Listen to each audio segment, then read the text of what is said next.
স্বাধীনতা দিবসে জাতির শ্রেষ্ঠ সন্তানদের শ্রদ্ধা জানিয়েছেন বিরোধী দলীয় নেতা ও জামায়াত আমির ডক্টর শফিকুর রহমান।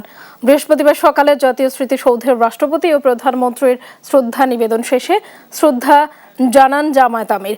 তিনি বলেন, স্বাধীনতা দিবসের চেতনায় উদ্বুদ্ধ হয়ে নতুন বাংলাদেশ গড়ার প্রত্যয় নিয়েছে সরকার। পাশাপাশি রাষ্ট্রীয় সর্বোচ্চ মর্যাদার অংশ হিসেবে স্বাধীনতা দিবসে শহীদদের প্রতি শ্রদ্ধা জানানোর কথা জানান তিনি। পরে শ্রদ্ধা জানান বিরোধী দলীয় উপনেতা ও এনসিপির আহ্বায়ক নাহিদ ইসলাম সহ অন্যান্য রাজনৈতিক দল। শ্রদ্ধা জানানো শেষে বিএনপির মহাসচিব ও স্থানীয় সরকার মন্ত্রী মির্জা ফখরুল ইসলাম আলমগীর বলেন, আজ সম্পূর্ণ মুক্ত ও ফ্যাসিবাদ মুক্ত পরিবেশে স্বাধীনতা দিবস উদযাপিত হচ্ছে। নতুন একটি বাংলাদেশ গড়ার শপথ আমরা সবাই নিয়েছি। আমরা সেই লক্ষ্যে আগামী দিনগুলোতে বাংলাদেশকে সত্যিকার অর্থেই একটা সুখী সমৃদ্ধ বাংলাদেশ গড়ে তুলবার জন্য কাজ করব। একটা অহিংস, দুর্নীতিমুক্ত, বৈষম্যহীন, মানবিক বাংলাদেশ আমরা সবাই মিলে যেন গঠন করতে পারি।